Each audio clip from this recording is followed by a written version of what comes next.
What's up, people? Welcome back to Invest with T-Claus. My name is Tevi, and this channel is dedicated to my investment journey, along with coverage on crypto, Tesla, Neo, Virgin Galactic, and ChargePoint. Come for the information and stay for the perspective. So the crypto space and the stock market kicked off the week on a positive note. After building momentum for a solid 3 days, we lost steam on Thursday. And why, do you ask? Well, that's because Evergrande, the Chinese real estate giant, has officially defaulted on its loan.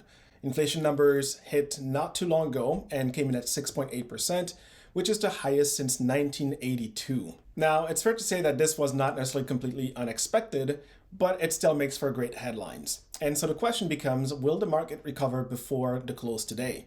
Well, who knows, right? But what I can say with certainty is that while many are taking this opportunity to buy the dip, the vast majority of market participants are being cautious. The main reason being that next week, the Fed will hold its FOMC meeting, and that's when we'll get more clarity on the speed of the tapering process. And for the record, it's almost irrelevant what the Fed actually says. Clarity on the direction is what actually drives the market. People will adjust and momentum will resume once fund managers have repositions accordingly. So rather than worry about all that, I will focus today's video on a few interesting articles I saw this week that point to the fact that there is no slowing down of the adoption of crypto, blockchain technology, and NFTs. I have some news around Microsoft, Pepsi, and Ubisoft getting into the NFT space, Visa and Fidelity pushing deeper and deeper into the crypto space, and I wouldn't be surprised if by the time I'm done recording or as I'm recording, something interesting pops up that's either NFT related or crypto related. So if that happens, we'll cover it.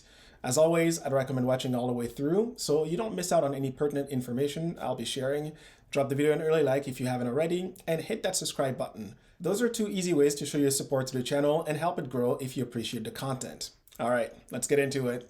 So I've covered a few stories before about Microsoft getting more and more into the crypto space and particularly using the Ethereum blockchain.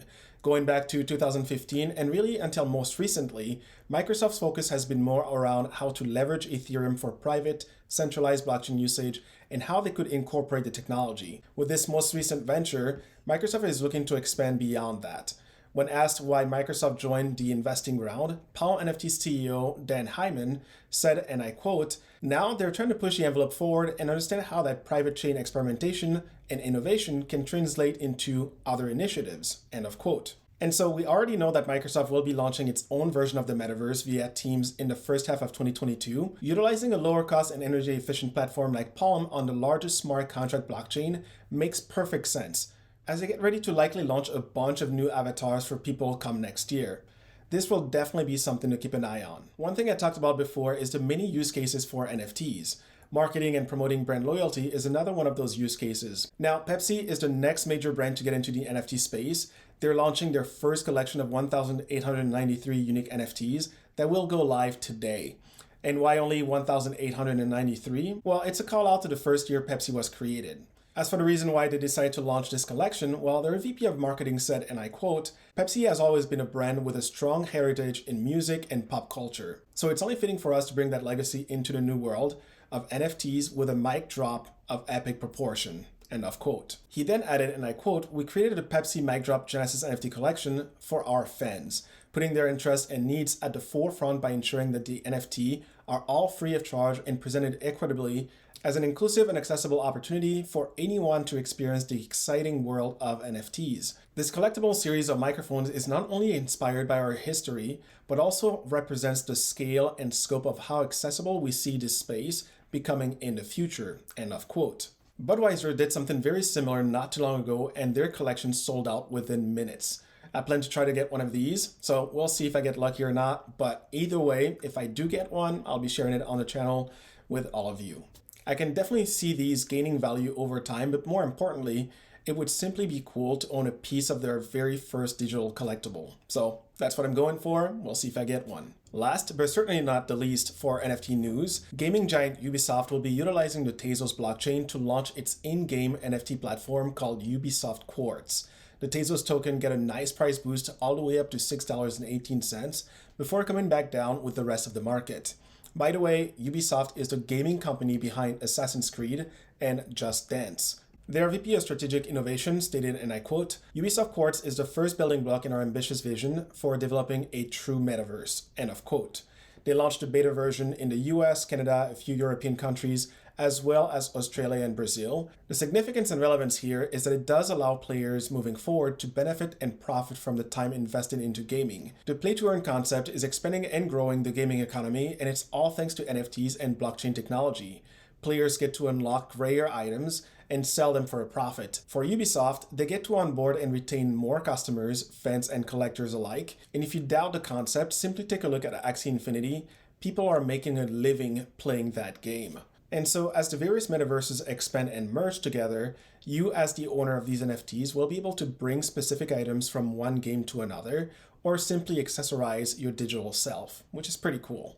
All right, so moving on, if you ever find yourself doubting the direction of the crypto adoption, simply take a look at what these next two companies are doing. First up is Visa. They launched a new crypto consultation service for banks and really any institutional client looking to incorporate a crypto strategy and expand their client base.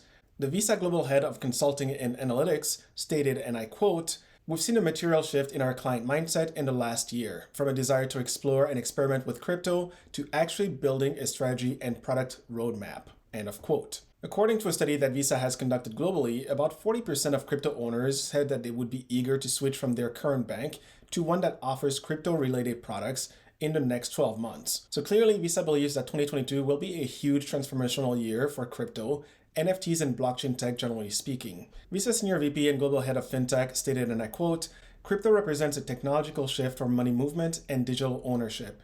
And as consumers change their approach to investing, where they bank, and their views on the future of money, every financial institution will need a crypto strategy." End of quote.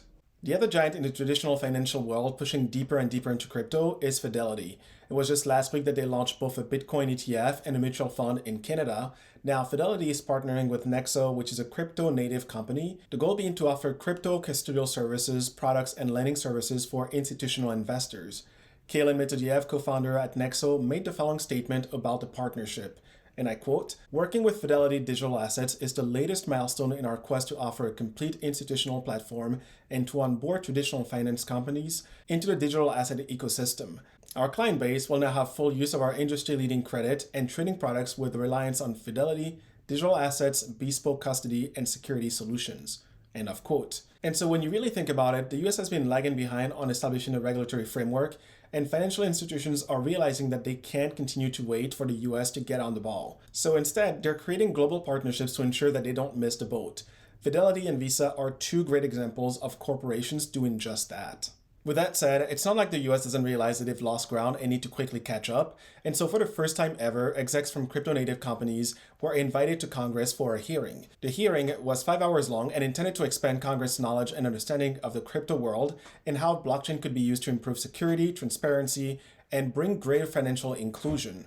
All points I've covered in the past as to why blockchain utilization and integration will only accelerate over time. I think it's fair to say that Congress is coming around to realizing that blockchain and crypto doesn't have to be a threat, but instead can be leveraged to improve upon the existing system and resolve the various issues plaguing it today, like high fees and low yields. The year is almost over, and I'd say that we've reached an inflection point.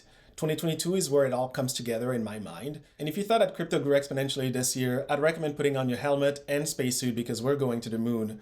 I've got some interesting, I would say very interesting DeFi projects with full walkthrough on how to get set up that I'll be bringing to your attention as we wrap up the year, so stay tuned for that.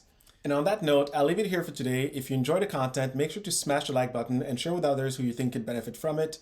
For my newcomers, subscribe and don't forget to ring the notification bell so that you don't miss out on any future content just like this. As a reminder, I post every Sunday and now target at least one additional in-week video for more crypto-focused content. Thank you for watching, stay humble, hustle hard, and I'll see you in the next one.